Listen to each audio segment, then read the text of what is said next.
சிஓசியில் weekend ride ஆரம்பித்ததுலேருந்து நம்ம கிளானில் எப்படி attack பண்ணிக்காங்கன்னு போய் பார்த்தோன்னா எல்லா கேபிட்டல்ஸையும் டிஸ்ட்ராய் பண்ணி வச்சுக்கோங்க. ஒரே ஒன்று தவிர மட்டும் ட்ராகன் கிளிஃப்.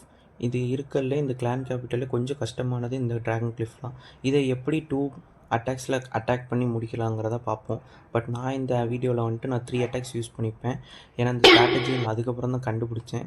ஸோ இந்த மாதிரி தப்பு நீங்கள் பண்ணாமல் இருக்கிறதுக்கு நீங்கள் என்ன பண்ணலாங்கிறத நான் சொல்லிடுறேன். பட் ஃபஸ்ட்டு வந்துட்டு காம்போசிஷன் பார்த்துக்கோங்க. 4 ட்ராகன்ஸ் எடுத்துக்கோங்க, சூப்பர் ட்ராகன் அண்டு 2 பலூன்ஸ் எடுத்துக்கோங்க. அப்புறம் மிச்சம் எல்லாத்துக்கும் அந்த ஸ்கெலிட்டன் பேரல் எடுத்துக்கோங்க. ஒரு ரேஜும் 2 ஸ்கெலிட்டன் இதுவும் எடுத்துக்கோங்க.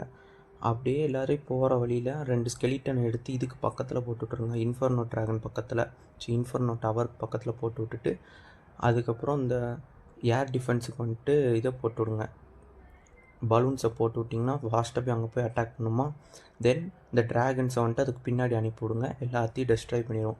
ஸோ இந்த இதில் வந்துட்டு நான் என்ன பண்ணிட்டேன்னா ஃபஸ்ட்டு ட்ராகனை அனுப்பி விட்டு அதை அடி வாங்குற மாதிரி பண்ணிட்டேன். நீங்கள் இந்த மாதிரி பண்ணாமல் கொஞ்சம் சொன்ன மாதிரி பண்ணுங்கள். ஸோ இந்த அட்டாக் நம்ம தோற்றுட்டோம். இதுக்கப்புறம் நான் ஜெயிச்ச அட்டாக் வந்துட்டு உங்களுக்கு காட்டுறேன். அதை உங்களுக்கு பார்த்தோன்னா உங்களுக்கு ஒரு கிளியர் ஐடியா கிடைக்கும்.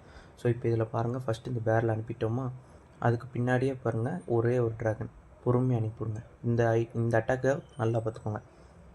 அதுக்கப்புறம் அந்த ஸ்கெலிட்டன்ஸ்லாம் பிரியுதா, அந்த ஸ்கெலிட்டன்ஸை டார்கெட் பண்ண ஆரம்பிச்சிடும் இன்ஃபர்னோ ட்ராகன். அந்த நேரத்தில் நம்ம சூப்பர் ட்ராகன் அதை அடிக்க ஆரம்பிச்சிடும். பார்த்தீங்களா, அந்த பலூன்ஸ் போய் அந்த ஏர் டிஃபென்ஸ் அடிக்க ஆரம்பிச்சிருச்சா.